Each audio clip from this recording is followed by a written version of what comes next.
Recording in progress.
Saya ambil firman Tuhan dalam Mazmur 66 ayat 13.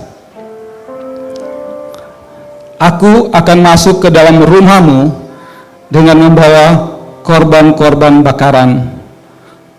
Aku akan membayar kepadamu nasarku. Mari kita berdoa. Terima kasih Tuhan, kami bersyukur untuk segala kebaikan, kemurahan-Mu, rahmat Engkau yang berlimpah atas hidup kami. Engkau juga sudah mengajarkan bagi kami bagaimana Engkau berkorban bagi kami. Dan saat ini Tuhan, kami mau datang membawa korban persembahan kami. Seberapapun kami membawanya Tuhan. Kami berdoa biar Engkau berkati, kuduskan Tuhan. Agar lewat persembahan ini, biar ini boleh berkenan dan berbau harum di depan tahta hadirat-Mu. Dan boleh dipakai untuk hormat dan kemuliaan bagi nama-Mu. Berkati setiap usaha, setiap pekerjaan, setiap bisnis, setiap studi kami Tuhan. Kami berdoa biar ada terobosan dan berkat-berkat Engkau mengalir di dalamnya. Terima kasih Tuhan, ini doa kami, ucapan syukur kami. Di dalam nama Tuhan Yesus kami mau memberi. Amin. Amin. Silakan memberi. Dan sambil saudara memberi, kita akan mendengarkan beberapa informasi dan pengumuman melalui tayangan video berikut.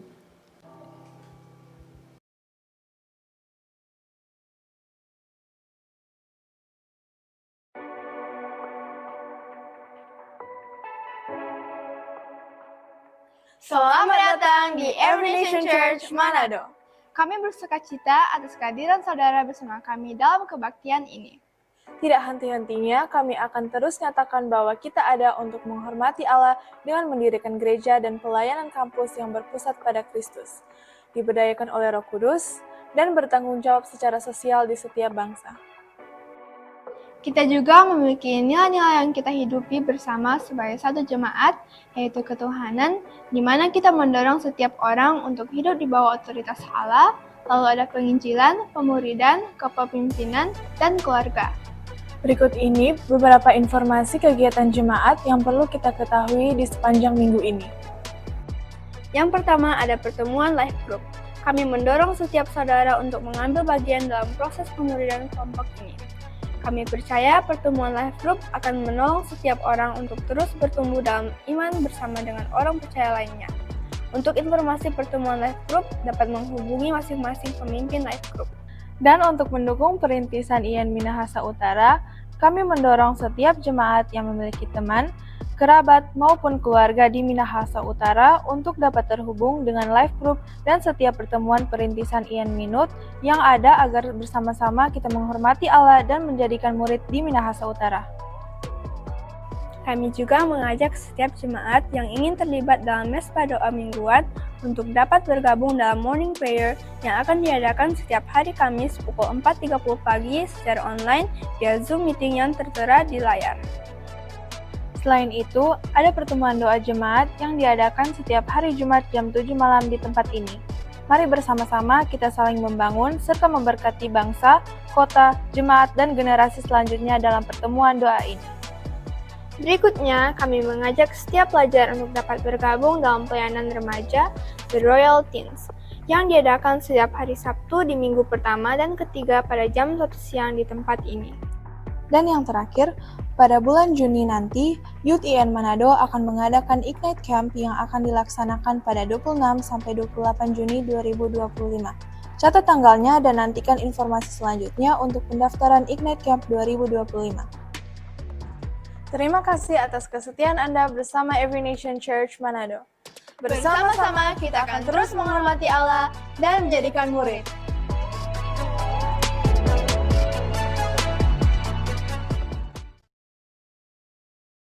Nelwan Sisters yang sudah membawakan pengumuman. Dan ada pengumuman tambahan bagi saudara yang telah mengikuti pemuridan kelas 1-on-1, bab 3, kalau tidak salah itu pertobatan ya. ada kelas Victory Weekend yang akan diadakan pada hari Jumat dan Sabtu, tanggal 18 sampai 19 April 2025. Jadi kami mendorong Bapak Ibu Saudara yang telah menyelesaikan one-on-one bab 3 pertobatan boleh mengikuti kelas ini.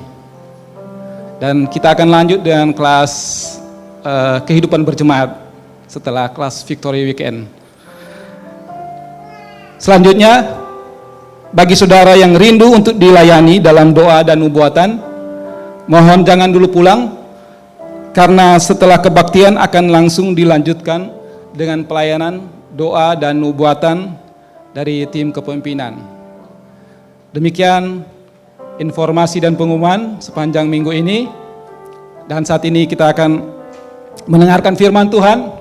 Mari siapkan hati kita dan kita sambut pembicara kita, Pak Calvin Kaunang. Berikan kemuliaan bagi Tuhan kita. Boleh begini? Oke, selamat pagi Bapak Ibu Saudara. Terima kasih Pastor Leopold, Ibu Lenda, dan teman-teman pimpinan gereja Evolution Manado, Pastor Rivo, Pastor Kolce, Pak Niko, dan Bapak Berce. Terima kasih untuk percayaan, kesempatan supaya sehingga saya bisa berdiri di sini. Saya bisa berdiri di pulpit ini untuk membagikan firman Tuhan yang saya pelajari sepanjang kurang lebih 1 minggu. Oke, Bapak Ibu Saudara, how are you today? Saya percaya kita semua menikmati libur panjang. Ya, kita menikmati libur lumayan panjang. Terima kasih teman-teman kita yang di beragama saudara sepupu kita yang memiliki hari rayanya, kita yang menikmati liburnya. Oke, thank you for them. Dan Bapak Ibu Saudara, sampai masih ingat bahwa tema seri khotbah kita sepanjang bulan Februari dan sampai dengan bulan Maret kemarin. Okay. Sepanjang bulan Februari dan bulan Maret kemarin kita punya satu seri khotbah, tema utamanya tentang kasih, ya. Punya tema utama tentang kasih. Oke. Okay. Dan saudara, bicara tentang tentang hubungan kita dengan sesama, right? Dan kita percaya hati Tuhan adalah Dia mengasihi semua manusia. Dia ingin supaya manusia itu kembali kepada Dia. Dia ingin semua manusia itu masuk dalam rencana keselamatan, dan untuk masuk dalam rencana keselamatan, manusia perlu mendengar Injil, right? Dan sebagai satu keluarga rohani, kita ingin bahwa Injil bukan hanya didengar oleh kita yang ada di Manado. Okay. Kita ingin juga supaya Injil didengar oleh semua orang yang ada di Indonesia. Ya. Dan sebagai bagian dari keluarga besar Every Nation Indonesia, kita punya gerakan N10, Mission 10, di mana lewat gerakan ini, lewat pemberian kita, lewat gerakan Mission 10, ini adalah satu gerakan di mana setiap jemaat setiap orang dalam Every Nation Indonesia akan diundang untuk berpartisipasi, untuk terlibat aktif lewat pemberian, lewat Mission 10, di mana pemberian Bapak Ibu Saudara lewat Mission 10 ini akan digunakan untuk pemberitaan Injil di Indonesia. Amen. Dan bagi Bapak Ibu yang siap untuk memberi lewat pemberian Mission 10 ini, bisa diberikan melalui bank transfer dengan cara men-scan barcode yang ada. Bapak Ibu Saudara punya aplikasi internet banking, mobile banking, bisa melakukan scan barcode dan akan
kita bicara tema utamanya adalah tentang kasih, di mana bulan Februari temanya tentang steadfast love. Yang masih ingat steadfast love, kasih yang teguh, kasih yang tidak berubah, kasih yang kekal. Bicara tentang bagaimana kasih Allah yang seperti itu, kasih Allah yang selalu tersedia buat kita. Bukan hanya tersedia, tetapi kasih Allah yang tidak pernah berubah buat kita. Selanjutnya bulan Maret, kita memiliki seri tentang kasih juga, this is love. Inilah kasih itu. Kita belajar di seri itu bahwa kita belajar untuk merespon kepada kasih Allah yang tidak berubah, yang telah terlebih dahulu mengasihi kita. Nah, saudara, sekarang kita memasuki bulan April. Nah, bulan April selain kita masih menikmati liburan, kita juga masih akan menikmati satu libur lagi. Kita akan masih menikmati satu hari libur lagi selain hari kerja, yaitu pada tanggal Victory Weekend nanti, tanggal 18. Tanggal 18 itu hari libur, dan bulan April kita memperingati Jumat Agung dan Paskah.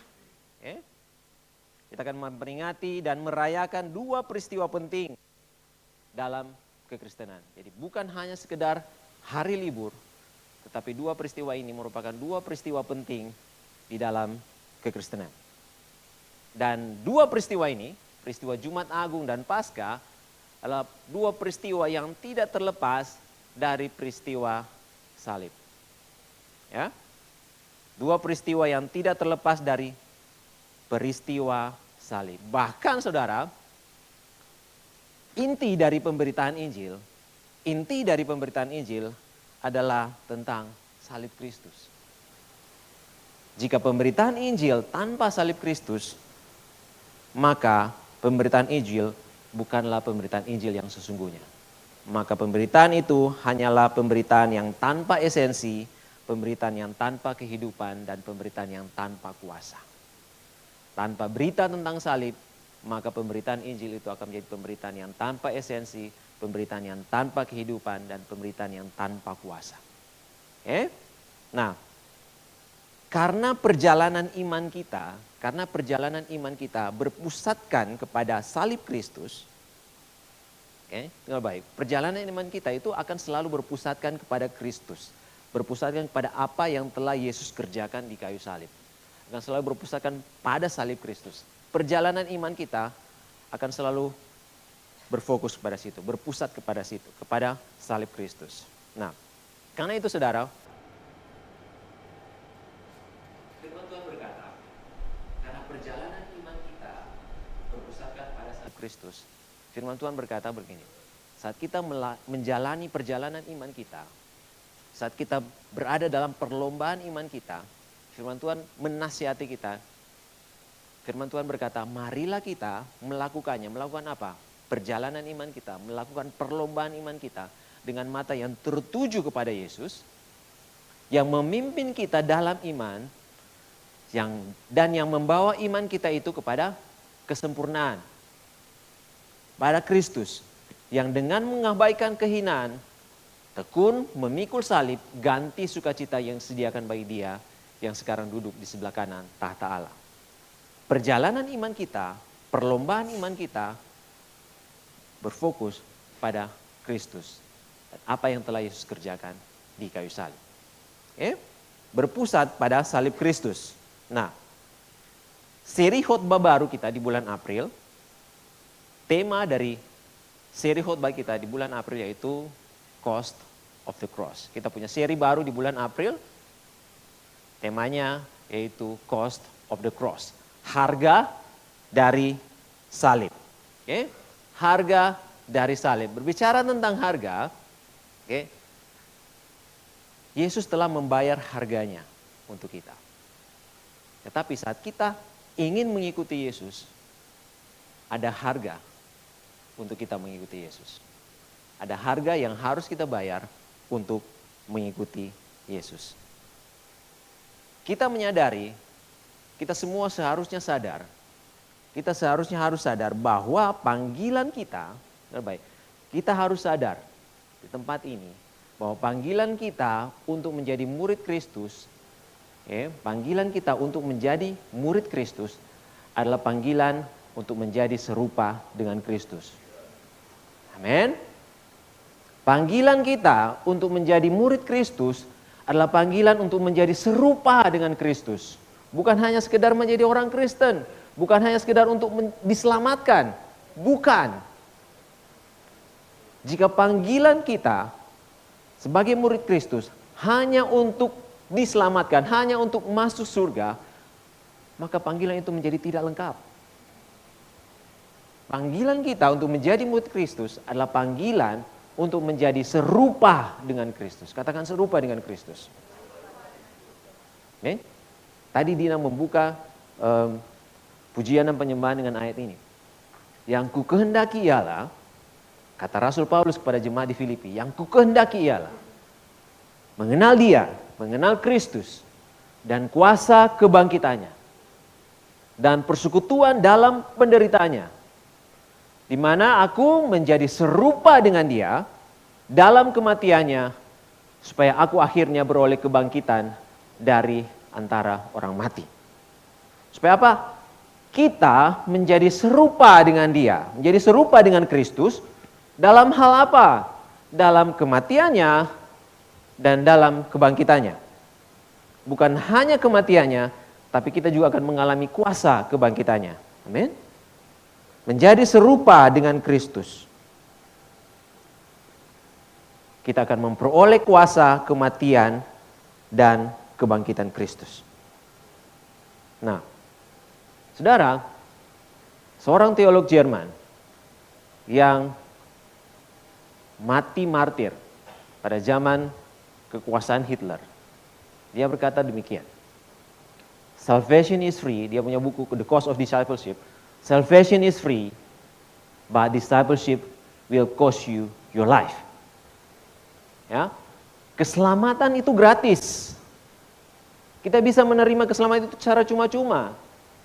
Because it's given, karena itu diberikan kepada kita cuma-cuma, bukan dengan upaya kita.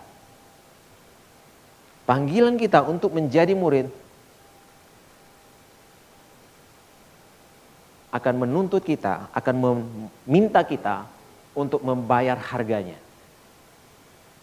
Keselamatan itu gratis, tetapi menjadi murid Kristus, tetapi pemuritan itu akan membuat kita membayarnya, membayar harga dari pemuritan itu dengan hidup kita. Untuk menjadi murid Kristus, kita akan membayarnya dengan hidup kita. Ya? Keselamatan kita tidak perlu bayar, karena itu sudah dibayar oleh Kristus. Tetapi menjadi muridnya, menjadi murid Kristus, kita harus bayarnya. Kita harus membayarnya. Amen. Dietrich Bonhoeffer juga berkata demikian. Christianity without discipleship is always Christianity without Christ. Jadi saudara, kekristenan tanpa pemuritan, jika kita menjadi orang Kristen tanpa menjadi murid, maka kita patut bertanya, apakah kita benar-benar milik Kristus? Kalau kita tadi bernyanyi, aku milikmu. Pertanyaannya, are you the disciple of Christ? Apakah kita adalah benar-benar milik Kristus? Kita tidak bisa mengaku dengan mulut kita bahwa kita adalah orang Kristen. Kita adalah orang percaya jika kita tidak menjadi murid. Karena kekristenan tanpa pemuritan adalah kekristenan tanpa Kristus. Kekristenan tanpa Kristus adalah kekristenan palsu. Adalah kekristenan yang tanpa kehidupan atau kekristenan yang hanya sekedar agama. Kita bisa menjalankan kehidupan beragama kita tanpa Kristus. Bisa. Bisa. Kita bisa menjalani, kita bisa datang ke gereja tanpa Kristus. Kita bisa melakukan perbuatan baik tanpa Kristus. Saudara, Yesus tidak menebus dan tidak memanggil kita untuk kita berganti agama. Yesus tidak menebus dan memanggil kita untuk sekedar kita beragama Kristen. Tidak. Tetapi Dia memanggil kita agar supaya kita memperoleh kehidupan dan memiliki hubungan dengan Dia. Karena itulah kita percaya discipleship is relationship. Kita percaya pemuritan adalah hubungan. Hubungan dengan bagaimana? Hubungan dengan Tuhan dan hubungan dengan sesama. That's discipleship. Dan saudara, melalui seri khotbah ini kita akan diajak untuk melihat, kita akan belajar, dan sungguh-sungguh memahami panggilan kita sebagai manusia tebusan dan murid Kristus. Serta bagaimana ketika kita melihat, kita belajar dan kita sungguh-sungguh mengerti panggilan kita sebagai umat tebusan, sebagai murid Kristus. Ketika kita mengerti hal itu, kita akan mempunyai respon yang benar kepada panggilan Sang Juru Selamat dan Tuhan kita. Oke? Ketika kita tahu panggilan kita akan merespon dengan benar atas panggilan itu. Oke? Saudara, ketika kita memperingati Jumat Agung dan merayakan Paskah dengan pemahaman yang benar akan panggilan kita sebagai umat tebusan dan murid Kristus, maka oleh pertolongan dan tuntunan Roh Kudus, semoga saya percaya kiranya kita dapat menjalani hidup yang berbuah bagi kerajaan Allah. Dan dalam seri khotbah Cost of the Cross ini terdapat 4 topik yang akan membantu kita untuk bersama-sama memahami panggilan kita sebagai murid yang mengikuti Yesus dengan sungguh-sungguh. Nah, topik pertama dari seri khotbah Cost of the Cross hari ini, saya akan memulainya dengan seri yang pertama dengan topik yang pertama, yaitu topik tentang memilih kehidupan yang sulit. Memilih kehidupan yang sulit. Oke? Berapa dari kita yang suka yang sulit-sulit? Suka yang pahit-pahit? Oke? Normalnya daging kita berkata, no, I want sweet life. Saya ingin memiliki kehidupan yang manis. Siapa sih yang mau pilih kehidupan yang sulit? Sulit. Nah, sampai bilang sulit. Sulit. Memilih kehidupan yang sulit. Tapi mari kita sama-sama belajar dari firman Tuhan, belajar sama-sama dari Kristus sendiri. Apa yang Yesus inginkan buat kita di dalam kehidupan kita ini. Amen. Saya undang Bapak Ibu Saudara untuk bangkit berdiri, kita akan menghormati firman Tuhan. Kita membaca firman Tuhan di dalam Matius 7 ayat 13 sampai dengan 27. Teks firmannya saya tidak taruh di slide. Mari saya undang Bapak Ibu Saudara untuk membacanya lewat Alkitab, teks tertulis ataupun melalui aplikasi tab di gadget Bapak Ibu Saudara.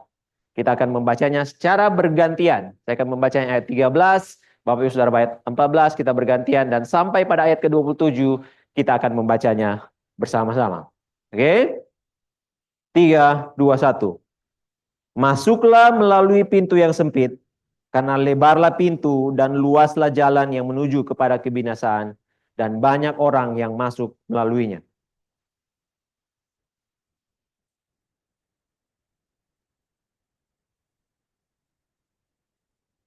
Waspadalah terhadap nabi-nabi palsu yang datang kepadamu dengan menyamar seperti domba, tetapi sesungguhnya mereka adalah serigala yang buas.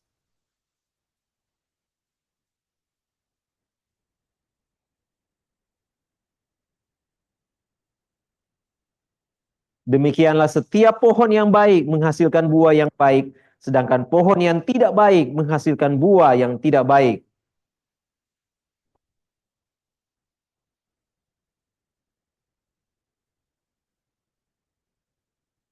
Setiap pohon yang tidak menghasilkan buah yang baik pasti ditebang dan dibuang ke dalam api.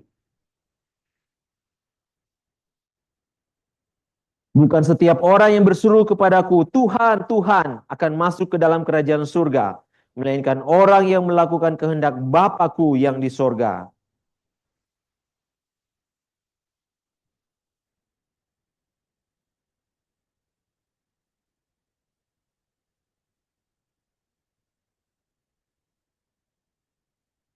Pada waktu itulah aku akan berterus terang kepada mereka dan berkata, aku tidak pernah mengenal kamu.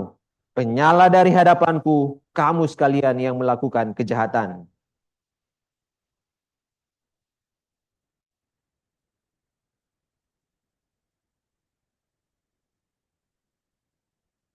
Kemudian turunlah hujan, datanglah banjir.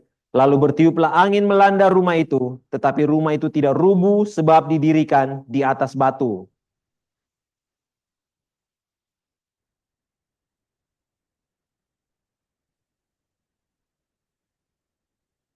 Kita baca bersama-sama ayat 27.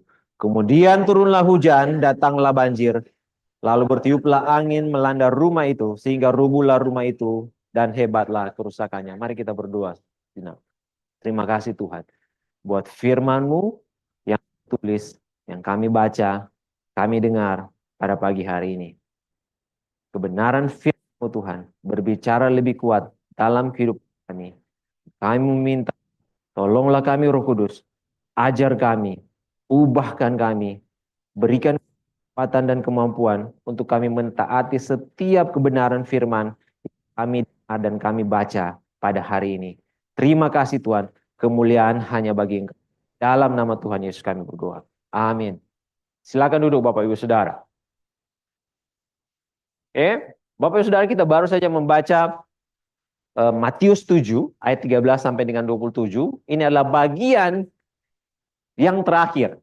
Bagian yang terakhir dari khotbah Tuhan Yesus di atas bukit. Khotbah Tuhan Yesus di atas bukit dimulai dari pasal 5 sampai dengan pasal 7. Dan bagian ini merupakan bagian yang terakhir. Bisa dikatakan sebagai kesimpulan dari khotbah Tuhan Yesus sepanjang 2 pasal sebelumnya. Dan bagian ini adalah suatu perintah. Ini adalah suatu perintah yang sangat penting, yang sangat krusial. Jadi sepanjang 2 pasal sebelumnya, Tuhan Yesus telah berkhotbah dan mengajar banyak orang. Dan pada bagian terakhir, Tuhan Yesus memberikan perintah ini. Suatu perintah yang sangat krusial kepada setiap orang yang mendengar khotbahnya. Tuhan Yesus memberikan perintah untuk mereka memilih sesuatu yang benar. Ada suatu perintah untuk memilih sesuatu yang benar. Dan Tuhan Yesus memberikan gambaran kepada mereka, kepada orang-orang yang mendengarnya, untuk memilih sesuatu yang benar. Dan bukan hanya itu. Atas pilihan yang akan orang-orang ini pilih, Tuhan Yesus juga memberikan konsekuensi, akibat dari pilihan itu. Jadi bukan hanya sekedar Tuhan berikan pilih ini, just obey. Pilih ini, pilih ini, pilih ini. Tanpa Tuhan memberikan gambaran, tanpa Tuhan memberikan penjelasan, tanpa Tuhan memberikan keterangan, apa akibat dari pilihan yang mereka buat.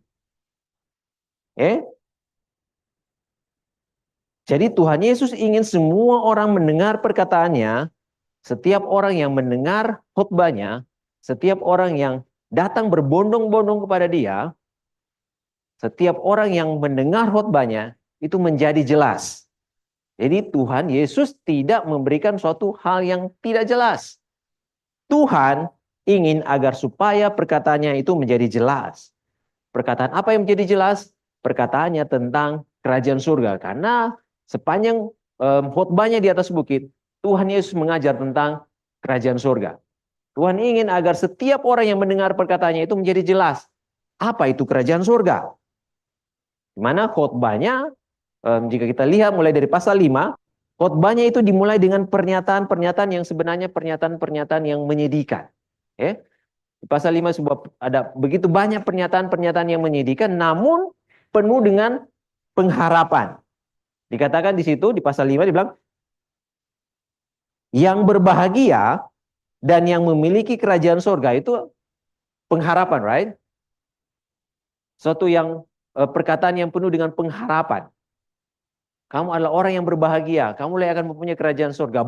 Tetapi yang memiliki kerajaan surga dan yang berbahagia adalah orang-orang yang menyedihkan. Orang-orang yang miskin, orang-orang yang berduka cita, orang-orang yang lemah lembut, yang mampu menahan amarahnya, orang-orang yang berbelas kasihan, yang tidak selfish, orang-orang yang suci hatinya, yang dia menjaga hatinya, orang-orang yang membawa damai. Dan orang-orang yang dianiaya, orang-orang yang dicela, dan orang-orang yang difitnah. Tuhan Yesus memberikan pernyataan bagaimana keadaan orang-orang yang menyedihkan ini, justru mereka lah yang memiliki kerajaan surga. Nah, yang mendengar perkataan Tuhan Yesus, yang mendengar khotbah Yesus adalah para murid Yesus dan sekumpulan banyak orang yang datang mencari dia. Nah, sebagian besar adalah orang-orang Yahudi. Yang mendengar khotbah Tuhan Yesus adalah sebagian besar adalah orang-orang Yahudi yang mereka sudah terbiasa akan dua pilihan. Okay?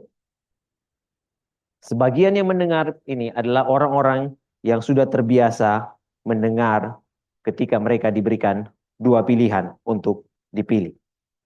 Nah, Tuhan memberikan dua gambaran. Tuhan memberikan dua gambaran tentang dua pilihan yang ada untuk mereka pilih. Oke? Jadi orang-orang yang datang berkumpul mendengar khotbah Tuhan Yesus, mereka itu sudah terbiasa akan dua pilihan. Mereka pilih A atau pilih B. Dan setiap pilihan mereka itu akan ada konsekuensinya, akan ada akibatnya. Di situ ada Tuhan di bagian yang ini di pasal 27, pasal 7 ayat 13 sampai 27 ini, Tuhan Yesus memberikan tiga gambaran akan dua pilihan. Tiga gambaran akan dua pilihan. Tiga akan dua. Oke, ada tiga picture di mana tiap gambaran itu ada dua pilihan yang bisa dipilih oleh mereka, yang bisa dipilih oleh kita. Oke, ada dua pintu dengan dua jalannya, terus ada dua pohon dengan buah-buahnya. Tadi kita baca, ada dua pintu, ada dua jalan, ada dua pohon, dan ada buah-buahnya. Selanjutnya ada dua dasar dengan ada dua rumah. Ya kan? Nah, setiap pilihan, saudara, setiap pilihan, ada dua pilihan, setiap pilihan ini memiliki akibat atau konsekuensinya masing-masing. Oke? Setiap pilihan yang Tuhan tawarkan memiliki akibatnya masing-masing. Nah, kita tahu bersama bahwa kita bebas memilih, tetapi kita tidak bebas memilih akibatnya. Oke? Kita bebas memilih, tetapi kita tidak bebas memilih akibat dari pilihan kita. Ya kan? Kalau saudara sudah memilih untuk makan nasi goreng, ya jangan mengharapkan nasi goreng itu akan rasa kuasam. Ya kan? Oke? Kita bebas memilih menu yang ada, tapi kita tidak bisa memilih rasanya. Oke? Contoh, ya kan? Kita bisa memilih tempat liburan kita, ya kan? Kita libur sepanjang kurang lebih 1 minggu lebih ini, kita bebas memilih tempat liburan kita. Jika kita memilih liburan di gunung, kita tidak bisa menikmati pantainya. Tidak ada pantai di gunung, ya kan? Bebas memilih, tapi tidak bebas memilih akibat dari pilihan kita. Kita bebas memilih pasangan hidup kita, ya kan? Kita pun bebas memilih teman. Kita bebas memilih tempat pendidikan. Bahkan kita bebas memilih untuk di mana kita akan bergereja. Kita akan berjemaat. Jika kita memilih untuk berjemaat di Every Nation, maka kita memilih untuk memeluk visi yang ada, nilai yang ada dalam Every Nation. Ya? Kebenarannya yaitu, ketika Tuhan memberikan pilihan kepada kita, ketika Tuhan berkata, ada pilihan-pilihan dan ada akibat-akibatnya, Tuhan tidak pernah berbohong. Okay? Tuhan tidak pernah berbohong. Tuhan berkata terus terang. Tuhan selalu berkata yang sebenarnya. Tuhan tidak menyembunyikan sesuatu. Ketika dia berkata, pilihlah pintu, masuklah melalui pintu yang sempit. Dia tidak menyembunyikan sesuatu tentang pintu yang sempit itu. Dia mengatakan hal yang sebenarnya, jika kamu masuk pintu yang sempit itu, inilah yang akan kamu alami. Tuhan tahu dengan jelas isi perkataannya. Ketika Tuhan memberikan kita dua pilihan, Tuhan juga memberikan, inilah baiknya Tuhan. Inilah bukti kasihnya Tuhan. Ketika Tuhan memberikan kita dua pilihan, Tuhan juga memberikan kita petunjuk. Dia tidak hanya memberikan kita pilihan, tapi dia juga berikan kita clue. Memberikan kita petunjuk apa yang sebaiknya kita pilih. Dihadapkan ada pintu yang sempit, ada pintu yang lebar. Tapi dia berikan clue. Kamu pilih yang ini. Karena akibatnya demikian. Oke? Dia memberikan kita petunjuk apa yang sebaiknya kita pilih. Tuhan membantu kita untuk memilih dengan memberikan gambaran yang jelas tentang akibat dari pilihan kita tersebut. Tuhan menolong kita. God is good. Tuhan menolong kita untuk bisa memilih mana yang benar. Nah, saya coba buat tabel gini. Oke? Karena kita punya 3 gambaran. Oke, pembacaan kita memiliki 3 gambaran, dan tiap gambaran itu punya 2 pilihan. Oke? Dan setiap gambaran itu memiliki aspek-aspeknya. Oke? Jika melihat tentang keputusan, pilihan yang kita buat, gambaran yang pertama, bicara tentang pintu. Oke? Gambaran yang kedua bicara tentang pohon. Pintu, pohon. Dan gambaran yang ketiga bicara tentang ketaatan atau ketidaktaatan. Lalu selanjutnya, dari ketiga gambaran ini, ada aspek proses yang akan dilalui ketika kita mengambil keputusan mana, pilihan mana yang kita pilih. Proses yang akan dilalui, proses yang akan kita lakukan ketika kita mengambil keputusan untuk memilih pilihan yang mana. Oke? Gambaran 1, gambaran yang pertama, jika kita memilih pilihan yang pertama, maka kita akan melalui jalan yang sesak. Jalan yang sesak. Dan pilihan yang kedua, jika tentang gambaran yang pertama, maka yang akan kita lalui adalah jalan yang luas. Nah, gambaran yang kedua, Bapak Ibu bisa lihat melalui tabel ini, semoga bisa membantu kita dalam memahami pembacaan kita. Gambaran yang kedua, proses yang dilakukan, proses yang dilalui untuk gambaran yang kedua, maka pohon yang baik itu akan menghasilkan buah yang baik. Yang tidak baik, dia akan menghasilkan yang tidak baik. Gambaran yang ketiga, jika kita taat, maka kita akan membangun rumah di atas batu. Jika kita tidak taat, kita akan membangun rumah di atas pasir. Nah, pelakunya, orangnya, gambaran pertama adalah hanya sedikit. Cuma sedikit yang memilih pilihan satu. Dan banyak orang yang memilih pilihan yang kedua. Untuk gambaran yang kedua, yang memilih pilihan satu adalah orang yang benar. Dan pilihan yang kedua, untuk gambaran yang kedua, dipilih oleh nabi-nabi palsu. Pelakunya itu nabi-nabi palsu. Nah, gambaran ketiga, yang memilih untuk taat, itu adalah orang-orang yang bijaksana. Dan yang memilih pilihan yang kedua adalah orang bodoh, dikatakan orang bodoh. Dan inilah tujuan akhirnya. Untuk gambaran 1, gambaran yang pertama, orang yang memilih pilihan yang pertama, pilihan untuk melalui jalan yang sesak, melalui pintu yang sesak, pintu yang sempit, tujuannya akan berakhir pada kehidupan. Dan yang memilih pilihan yang kedua, yang memilih untuk melalui pintu yang besar, untuk melalui jalan yang luas, tujuan akhirnya akan menuju kepada kebinasaan. Terbaca. Nah, gambaran yang kedua, tujuan akhirnya pohon yang baik itu akan dipelihara karena menghasilkan buah yang baik. Dan gambaran yang kedua untuk pilihan yang kedua, tujuan akhirnya pohon yang tidak menghasilkan buah yang baik akan ditebang dan dibuang dalam api. Ketiga, yang tidak taat, rumahnya roboh, tapi yang taat, rumahnya tidak roboh. Nah,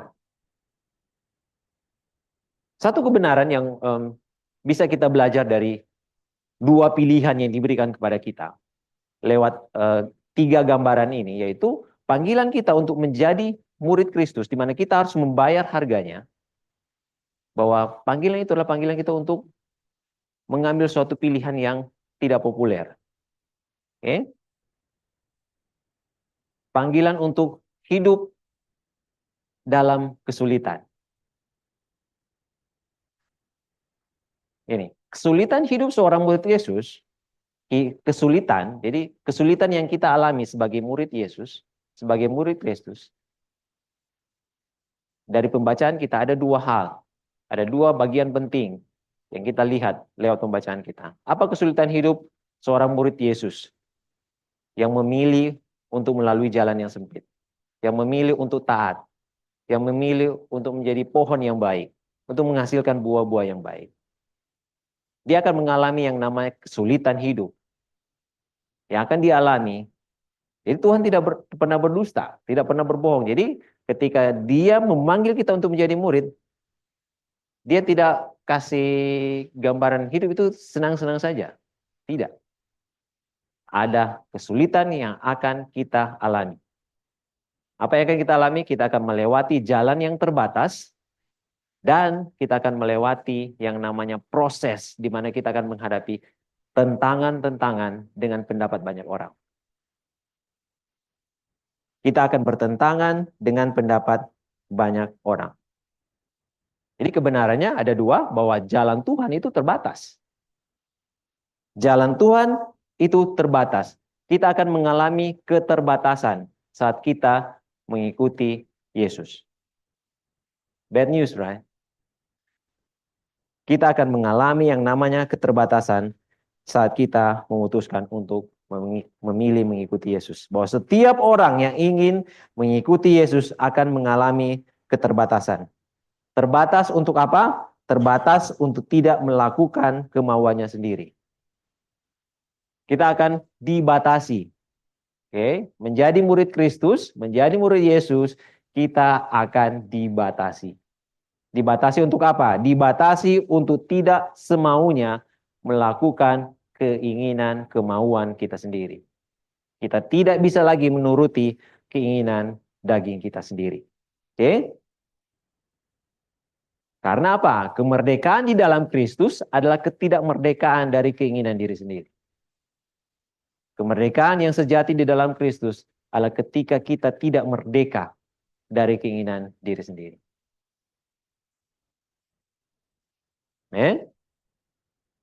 Bahwa di dalam Kristus kita bukan lagi tuan atas diri kita. Kita memutuskan menjadi murid Kristus. Ketika kita memutuskan menjadi murid Kristus, apa yang kita akui? You are my Savior, you are my Lord, Jesus. Ketika kita memutuskan menjadi murid Yesus, berarti kita berangkat dari pengakuan Tuhan, mulai hari ini dan sampai selama-lamanya Engkau adalah juru selamat, Engkau adalah Tuhan atas hidupku. Amen. Di dalam Kristus kita bukan lagi tuan atas diri kita, tetapi Kristus. Keterbatasan yang kita alami sebagai murid Kristus adalah cara Tuhan untuk melindungi kita dari kehancuran. Jadi, kita bisa memeriksa hidup kita. No regret. Okay? Tidak ada penyesalan. Ketika kita sudah menjadi murid Kristus, kayaknya kita sudah bisa lagi melakukan ini, itu. Okay? Kenapa? Karena hidup kita bukan milik kita lagi. Yang kedua, apa kesulitan yang akan dialami murid Kristus? Bahwa ketika kita memilih untuk menjadi murid Kristus, kita mengikuti jalannya Tuhan, maka kita tidak akan ditentukan, hidup kita itu tidak ditentukan oleh pendapat banyak orang. Okay? We don't need approval of majority. Kita tidak membutuhkan persetujuan dari semua orang. As long as we do the right thing, just do it.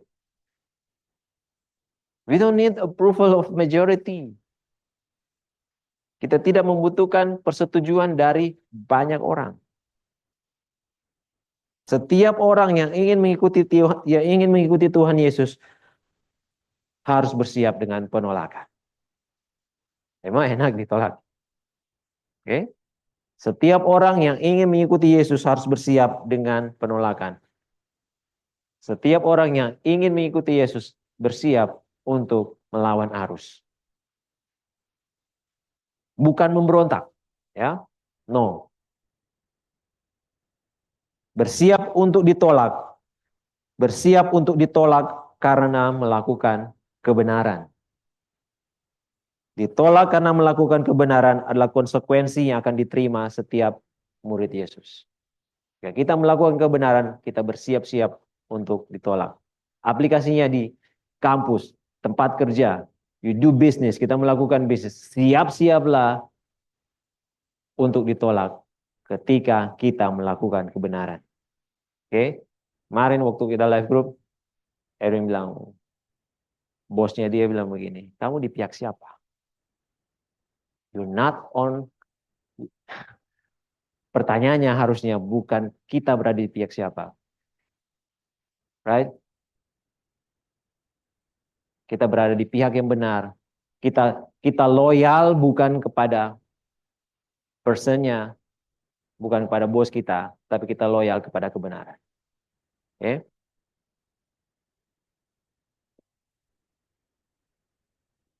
Karena ini, bagi murid Kristus, for us as a disciple of Christ, bagi murid Kristus, kompromi bukanlah pilihan.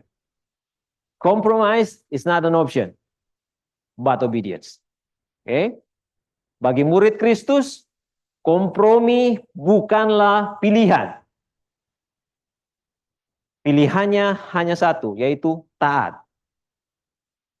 Taat pada apa? Kebenaran. Lakukanlah segala sesuatu karena hal itu benar. Murid Yesus yang sejati melakukan sesuatu bukan karena hal tersebut sepertinya baik untuk dilakukan. Ya, sepertinya baik. Supaya, oh ya aman-aman saja. Ya, supaya bosnya tidak marah. Oke. Kita buat nota palsu lah. Nggak apa-apa lah. Right? Supaya customer kita banyak. Oke lah, customer minta buat nota harganya kasih naik ya. Bolehlah supaya dia tetap loyal dengan kita. No. Bagi murid Kristus, kompromi bukan pilihan. Pilihannya hanya satu. Do the right thing. Ketaatan. Can you imagine, Bapak Ibu Saudara yang berkeluarga, memiliki anak, can you imagine if you compromise to your kids? Bagaimana jika saudara kompromi dengan dosa anak-anak saudara? You will ruin their life.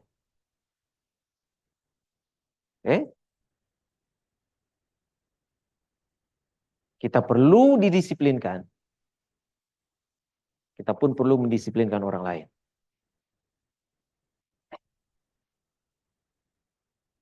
Start from us. Prinsipnya siapa yang mengetahui kebenaran terlebih dahulu, do it first. Jangan menunggu orang lain untuk melakukan kebenaran. Jika kita sudah mengetahui kebenaran, lakukanlah. Jangan pernah tunggu.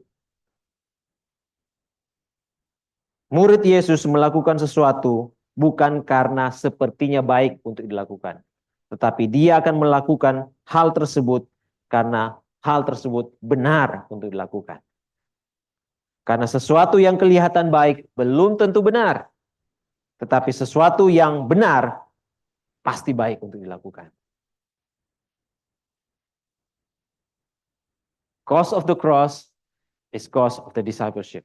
Harga dari salib adalah harga dari pemuritan. Harga dari salib adalah harga yang harus dibayar oleh seorang murid. Harga yang akan dibayar di dalam proses pemuritan. Teolog Jerman yang sama, Dietrich Bonhoeffer, saya akhiri dengan dua kutipan dari dia. When Christ calls a man, he bids him come and die. Ketika Kristus memanggil seseorang, ketika Kristus memanggil saya dan saudara, dia meminta kita untuk datang. Bukan hanya sekedar datang, tapi dia meminta kita untuk mati. Die to yourself. Mati atas keinginan diri kita sendiri. When Christ calls a man, he bids him come and die. Ketika Kristus memanggil seseorang, dia memintanya untuk datang dan mati. Lalu dia berkata demikian. Cheap grace is the idea that grace did it all for me. So I do not need to change my lifestyle. Okay? The believer who accepts the idea of cheap grace thinks he can continue to live like the rest of the world. Instead of following Christ in a radical way, the Christian lost in cheap grace thinks he can simply enjoy the consolation of grace. Terjemahnya gini, kasih karunia yang murahan. Okay? Ada gagasan tentang cheap grace. Ada gagasan tentang kasih karunia yang murahan. Yaitu kasih karunia yang gagasan yang berpikir bahwa kasih karunia itu telah melakukan segalanya buat kita. Grace done it all for us. That's true. Benar. For our salvation. Kasih karunia telah melakukan segalanya bagi kita. Namun, cheap grace beranggapan bahwa kita tidak perlu lagi mengubah gaya hidup kita.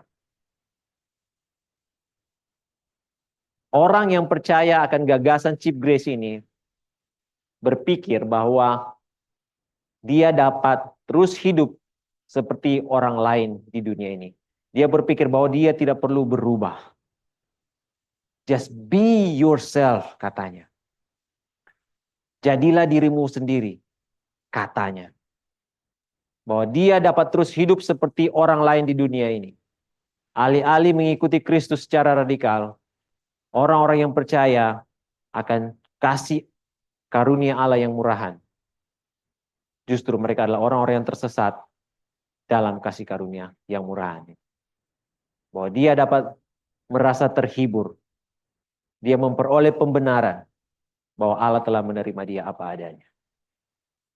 Cheap grace, kasih karunia yang murahan, suatu gagasan yang berpikir bahwa kita tidak perlu berubah, bahwa kita tidak perlu menjadi serupa dengan Kristus. Sekarang aplikasinya apa? Pilihlah pilihan yang bijaksana. Ibrani 12 ayat 2, saya buka dengan ayat ini dan saya akan tutup dengan ini. Marilah kita melakukannya dengan mata yang tertuju pada Yesus. Bahwa Yesus ketika dia memberikan perintah untuk kita masuk dalam pintu yang sempit, untuk kita masuk melalui jalan yang sempit, ketika dia memberikan perintah kepada kita untuk taat, dia tidak hanya sekedar berkata dan tidak melakukannya. Justru karena Kristus sendiri telah melakukannya, maka kita memiliki pengharapan bahwa dia akan memberikan kita kemampuan untuk melakukan hal yang sama seperti yang telah dia lakukan. Marilah kita melakukannya dengan mata yang tertuju kepada Yesus yang memimpin kita dalam iman dan yang membawa iman kita itu kepada kesempurnaan. Yang dengan mengabaikan kehinaan, tekun memikul salib ganti sukacita yang disediakan bagi dia yang sekarang duduk di sebelah kanan tahta Allah. Mari kita berdoa. Terima kasih Tuhan. Terima kasih. Biar firman-Mu, biar roh-Mu Tuhan senantiasa berbicara, terus berbicara pada kami. Walaupun kami telah meninggalkan ruangan ini, we believe that your Spirit will continually speak to us. Akan senantiasa berbicara kepada kami. Akan senantiasa menguatkan kami. To remember our calling. Untuk senantiasa mengingat akan panggilan kami. Panggilan kami untuk senantiasa mengingat akan harga yang harus Tuhan bayar untuk keselamatan kami. Dan apa respon kami untuk menerima panggilan Kristus. Berjalan di dalam keselamatan. Untuk berjalan di dalam panggilan sebagai murid Yesus. Tuhan, Roh Kudus-Mu Tuhan yang akan menolong kami untuk hidup dengan penuh keberanian. Roh Kudus-Mu yang akan memberikan kami hikmat untuk kami bisa memilih pilihan yang bijaksana, memilih pilihan yang benar, memberikan kami anugerah, kekuatan untuk kami melalui jalan yang sempit itu, untuk kami memilih, untuk melalui pilihan, untuk melalui kehidupan yang kami pilih, kehidupan yang sulit bersama-sama dengan Engkau Tuhan. Terima kasih Tuhan, terima kasih, kami bersyukur. Kami menjalaninya bukan dengan kekuatan kami. Kami menjalaninya bukan dengan keegoan kami, Tuhan. Bukan dengan apa yang kami miliki, bukan dengan harta kami, bukan dengan kekuatan kami, bukan dengan pikiran kami, bukan dengan kepintaran kami. Tuhan, kami berdoa, we surrender all to you. Ketika kami menghadapi kesulitan, ketika kami menghadapi tantangan, sepertinya hidup ini terlihat sulit. Ada godaan untuk melakukan sesuatu yang tidak benar, untuk mensiasati kesulitan hidup. Tapi kami berdoa, Tuhan, biar Roh Kudus-Mu, Tuhan, mengingatkan kami to stay on the path, to tetap di dalam jalan yang benar, to stay on the track, to tetap berdiri, berjalan di dalam panggilan kami, to tetap hidup benar. Biar kebenaran firman Tuhan-Mu, Tuhan, mengingatkan kami, keep stand on the truth. Karena kami tahu, Tuhan, ada pengharapan at the end of the roads. Bahwa ada pengharapan di akhir ujung perjalanan kami. Kehidupan, persekutuan yang kekal, bersama-sama dengan pencipta kami, bersama-sama dengan juru selamat kami, bersama-sama dengan Tuhan kami. Terima kasih Tuhan, terima kasih. Kami bersyukur untuk hari ini. Di dalam nama Tuhan Yesus.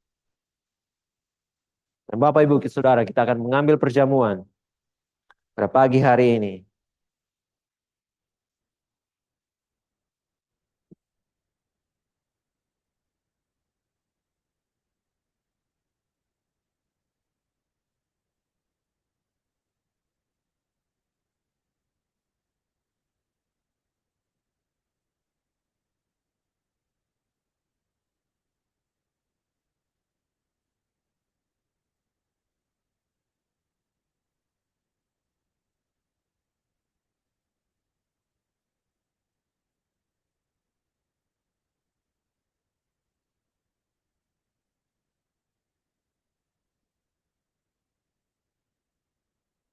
Jemaat Tuhan, saat kita mengambil perjamuan pada hari ini, saya percaya Roh Kudus akan mengingatkan kita apa yang terjadi pada malam menjelang Yesus ditangkap, pada malam menjelang Yesus akan diserahkan kepada pemimpin-pemimpin agama. Saya berdoa, ketika kita mengambil perjamuan pada pagi, siang hari ini, biar waktu ini kita pakai untuk mengingat, there is a cost, ada harga yang sudah dibayar oleh Tuhan kita, sehingga kita bisa ada sampai dengan saat ini. And in response, dan sebagai responnya, Tuhan memanggil kita untuk masuk dalam persekutuan bersama-sama dengan Dia. Ketika kita mengambil perjamuan pada pagi siang hari ini adalah suatu tanda bukti bahwa kita ada di dalam Dia dan Dia di dalam kita. Tubuh dan darahnya menjadi bagian kita. Dan kita mengambil perjamuan pada hari ini, kita mengingatkan tubuhnya yang dipecah-pecah buat kita.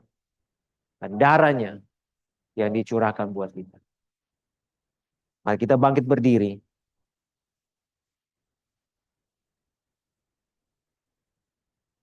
Bahwa Tuhan Yesus pada malam waktu Ia diserahkan, Dia mengambil roti.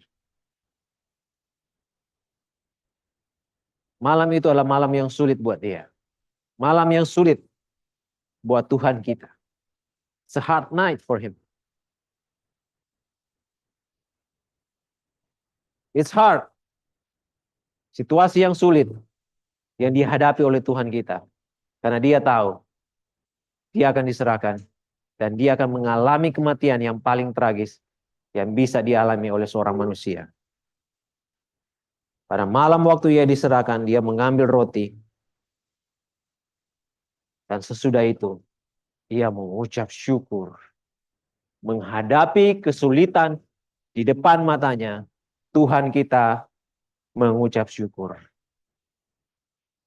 Dan Ia memecah-mecahkannya dan berkata, inilah tubuhku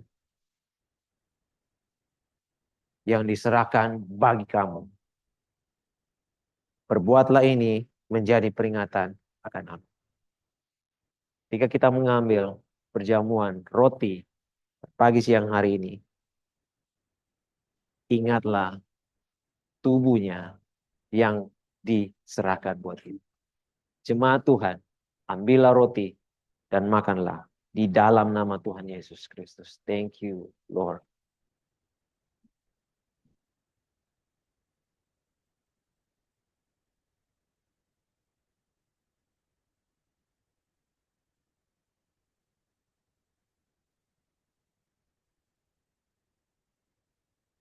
Demikian juga pada malam itu, ia mengambil cawan sesudah makan. Dan dia berkata, cawan ini adalah perjanjian baru. It's a new covenant.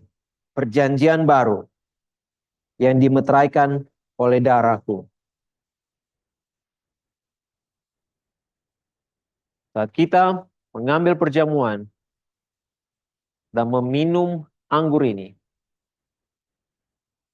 biarlah kita mengingat akan perjanjiannya. Bahwa dia setia. Dia Allah yang setia. Dia memiliki perjanjian yang baru buat kita. Ketika dia berjanji bahwa setiap kesulitan yang kita hadapi, at the end, ada upah yang disediakan buat kita. It is a great joy. Menjadi sebuah sukacita yang besar buat kita. Ketika dia memberikan janjinya, dan kita tahu dia pasti akan menepatinya. Karena itu jemaat Tuhan, minumlah dan bersyukurlah kepada Tuhan kita Yesus Kristus. Thank you Lord.